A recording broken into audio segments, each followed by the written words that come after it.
வணக்கம். வாலிய நலம். நமது வளர் வாராகி யூடியூப் சேனலுக்கு உங்களை வருக வருக என வரவேற்பதில் பெருமகிழ்ச்சி அடைகின்றேன். ஆஷாட நவராத்திரி பூஜா முறைகளை பற்றி தான் போன வீடியோக்குள்ளெல்லாம் பார்த்தோம். நேற்று வரை சங்கல்பம் எப்படி செய்வது, விநாயகர் பூஜை எப்படி செய்வது என்பதை பார்த்தோம். இன்றைக்கி தான் பூஜை ஆரம்பம். இல்லை, அஸ்வாரூடா பூஜைங்கிறது மிக முக்கியமானது. சங்கல்பம் ஏன் செய்கிறோம் அப்படின்னா, நம்மளுடைய வேண்டுதல். எந்த கோயிலுக்கு போனோம்னாலும் கையில் பூ வாங்கிட்டு போகிறோம் அப்படின்னு சொன்னோம்னா, நாம் பூ வாங்கிட்டு போகிற அந்த பூக்கு நம்மளுடைய உயிரோட்டம் அந்த பூக்களுக்கு உண்டு. அதே போல் கையில் வைத்து சங்கல்பம் செய்யக்கூடிய அந்த பூக்களுக்கும் உயிரோட்டம் உண்டு. அந்த சங்கல்பம் செய்து சங்கல்பம்னா வேண்டுதல்னு அர்த்தம். அந்த வேண்டுதல் செய்து சுவாமி முன்னால் அந்த பூவை போடும்போது அந்த பூக்கள் பேசுமா. பூக்கள் வாடும் வரை அதுக்கு உயிரோட்டம் உண்டு. அது நம்மளுடைய நிறை குறைகளே அம்பாளிடம் சுவாமியிடம் சொல்லும். அதுக்காகத்தான் சங்கல்பம் செய்வது அப்படிங்கிறது. அது தமிழ்லேயும் செய்யலாம், சமஸ்கிருதத்துலேயும் செய்யலாம். அவங்களுக்கு பிடித்த மொழிகளில் தாராளமாக சங்கல்பம் செய்யலாம். சுவாமிக்கு மொழி கிடையாது.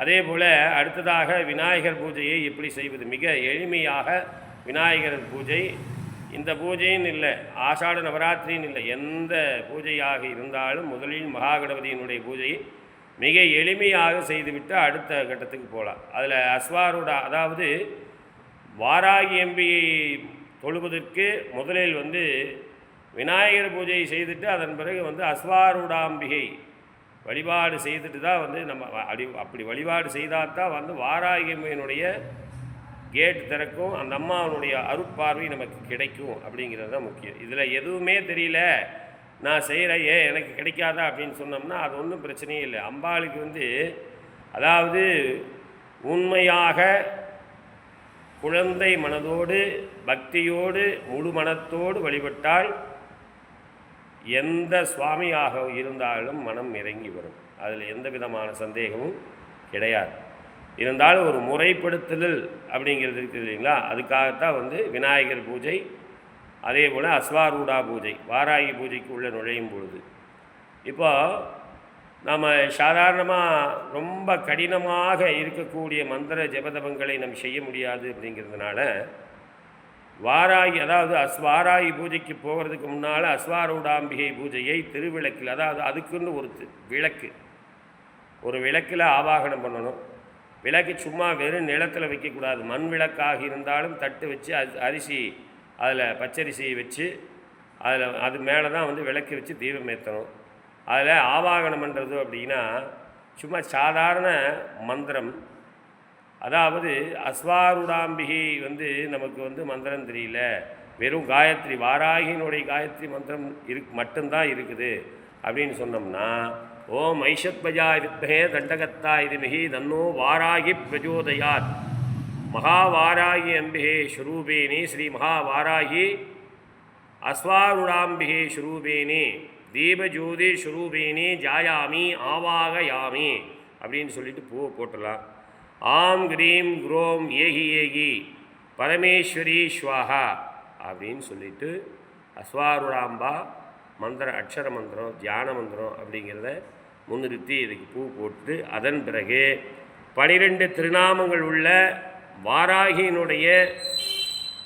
அம்பியினுடைய மந்திரங்களை செய்து அச்சதை போடணும், அல்லது புஷ்பம் இருந்தால் அர்ச்சனை பண்ணணும்.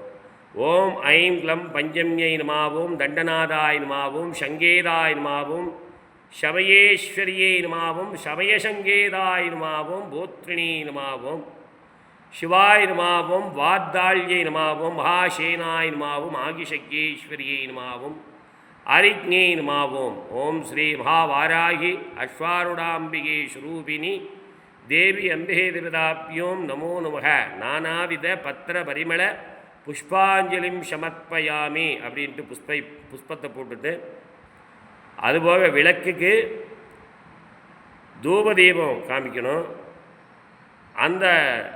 அதாவது அஸ்வாரூடாம்பிகை ஸ்வரூபமாக எழுந்தருளுகிற அந்த திருவிளக்குக்கு 2 பழம், ஒரு செட்டு வெத்தலைவாக்கு வச்சு நெய்வேத்தியம் பண்ணிவிட்டு அதன் பிறகு அதுக்கு அதாவது வந்து தீபத்துக்கே தூபதீபம் காமிச்சு தூபதீபம் காமிக்கும்போது சர்வமங்கள மாங்கல்யே சிவே சர்வார்த்த சாதகே சரண்யே திரியம்பிகே தேவி கௌரி நாராயணி நமோத்துதே அப்படின்னு சொல்லி தீபாரணம் பண்ணிட்டு அதன் பிறகு வாராகி அம்பிகையே படமாகவோ அல்லது குடமாகவோ அல்லது திருவிளக்காகவோ வைத்திருந்தீங்கன்னா திருவிளக்குக்கு மூலமந்திரத்தை சொல்லி ஆவாகனம் பண்ணணும். ஓம் ஐம் க்ரீம் த்ரீம் ஐம் க்ளௌம் ஐம் நமோ பகவதே வாத்தாளி வாத்தாளி வாராகி வாராகி வராகமுகி வராகமுகி அந்தே அந்து நமக ருந்தே ருந்தி நம ஜிரும்பே ஜிரும்பணி நமக மோகே மோகுனி நமக ஸ்தம்பே ஸ்தம்படி நமக சர்வதுஷ்ட பிரதிஷ்டானாம் சர்வேஷாம் சர்வவாக் சுத்த சஜி முகதே ஜிக்வா தம்பனம் குரு குரு சீக்கிரம் பட்சம் குரு குரு ஐம் க்ளௌம் ஐம் டட டட டட ஹும் அத்ராய பட் நமோனுஷ்வஹ. ஓம் ஸ்ரீ மகாவாராகி அம்பிகே தேவதாபியோம் தீபஜோதி ஸ்வரூபிணி சித்திரபடே ஸ்வரூபிணி கும்பஸ்வரூபிணி ஜாயாமி ஆவாகயாமி அப்படின்ட்டு ஜல விட்டு, அதாவது படமாக இருந்தால் ஜலம் விட வேண்டாம், ஜல படத்து மேலே விட வேண்டாம், கீழே இலையில் விடலாம். யாயாமி ஆவாகயாமி ஆசனம் சமர்ப்பயாமி பாக்யம் ஷமியட்யம் சமர்ப்பயாமி ஸ்நானம் சமர்ப்பயாமி ஸ்நானாந்திரம் ஆஜமனியம் சமர்ப்பயாமி பத்தார்த்தம் அவரணார்த்தம் அக்ஷதான் சமர்ப்பயாமி திவ்ய பரிமளகந்தாந்தாரயாமி சந்தன குங்குமம் ஹரித்ராசுரணம் குங்குமம் சமர்ப்பயாமி புஷ்பை பூஜையாமி அப்படின்ட்டு ஸ்ரீ மகாவாராகி அம்பிகை தேவதாபியோம் தூபம் ஆக்ராபயாமி பிரத்யக்ஷ தீபம் தர்ஷயாமி அப்படின்னு சொல்லிட்டு தூபதீபம் காமிச்சு அங்கே வச்சிருக்கிற நைவேத்தியத்தை முதல் ஒரு முறை என்னென்ன பட்சணங்கள் கிழங்கு வகைகள் கடலை வகைகள் என்னென்ன வச்சுருக்குங்களோ அதெல்லாம் வந்து சுற்றி சுவாமிக்கு வந்து அம்பாளுக்கு வந்து நைவேத்தியம் பண்ணணும். நைவேத்தியம் நிவேதையாமி அப்படின்னு சொல்லிட்டு நைவேத்தியம் நிவேதையாமி பிராணாய ஸ்வாகா அபானாய ஸ்வாகா உதானாய ஸ்வாகா சமானாய ஸ்வாகா பிரம்மணே ஸ்வாகா பிரம்மணிமா ஆத்மமிருதத்வாய ஓம் ஸ்ரீ மகாவாராகி அம்பிகே தேவதாபியோம் சரணவேத்யம் சர்வஜாரபூஜான் சமர்ப்பயாமி புஷ்பை பூஜையாமி அப்படின்ட்டு தூபதீபம் தீபாரணம் பண்ணிட்டு அதன் பிறகு ஐஸ்யஸ்ரீ மகாவாராகி அம்பிகே தேவதாபியோம் அஷ்டோத்தர நாமாவளி பூஜாம் கரிஷ்யே அப்படின்ட்டு மகாவாராகி அம்பிகை அஷ்டோத்திரம் நீங்கள் செய்கிற மாதிரி இருந்தால் அஷ்டோத்திரம் அல்லது சகஸ்கர நாமாவளி செய்கிற மாதிரி இருந்தால் சகஸ்கர நாமாவளி இதை செய்கிறோம் அப்படின்ட்டு அதன் பிறகு ஒவ்வொரு பூவாக வந்து, அதாவது குடமாக இருந்தாலும் சரி படமாக இருந்தாலும் சரி அல்லது திருவிளக்காக இருந்தாலும் சரி இதை அர்ச்சனை பண்ணணும். 108 1008 அர்ச்சனை பண்ணணும். அர்ச்சனை பண்ணி தூபதீபம் காமிச்சு மறுபடியும் தீபாரணை பண்ணி மறுபடியும் நைவேத்தியம் பண்ணி வாராகி அம்பிகைக்கு நைவேத்தியம் பண்ணி முடிக்கணும். அதன் பிறகு வாராகி மாலை பாடலாம் நேரம் இருந்ததுன்னா. இதை பாடி முடித்ததுக்கப்புறம் கடைசியாக நேரம் இருந்தாலும் சரி இல்லை என்றாலும் கண்டிப்பாக மகாலட்சுமியினுடைய அஷ்டோத்திரம் அல்லது மகாலட்சுமியினுடைய துதி அல்லது லலிதாம்பிகையினுடைய திரிசதி அஷ்டோத்திரம் சகஸ்கர நாமாவளி இப்படி ஏதாவது ஒன்று செய்து தான் இந்த பூஜையை அதாவது பரிபூரணம் செய்யணும். அதில் எந்த விதத்துலேயும் வந்து மறந்துடக்கூடாது. என்ன காரணம் அப்படின்னம்னா மகாவாராகியினுடைய சக்தியை அளவிட முடியாத சக்தியை நாம் வந்து அஷ்டோத்திர சகஸ்கர நாமாவளி சொல்லி நாம் பெறப்போகிறோம்.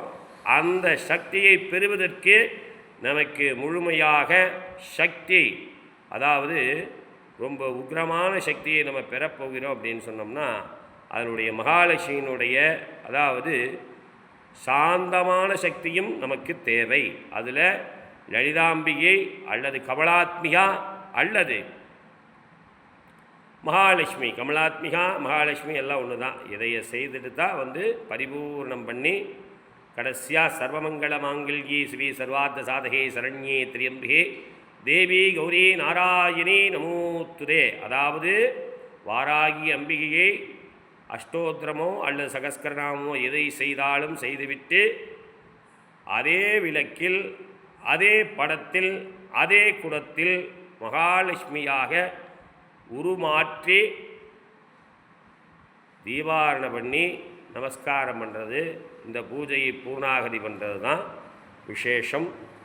இந்த விசேஷ பலன்களால் மக்களுக்கும் பூஜை செய்பவருக்கும் பூஜை செய்யும் குடும்பத்தாருக்கும் பூஜையில் கலந்து கொள்பவர்களுக்கும் அற்புதமான பலன்கள் வந்து சேரும். நன்றி, வணக்கம். ஜெய் வாராகி, ஜெய ஜெய வாராகி.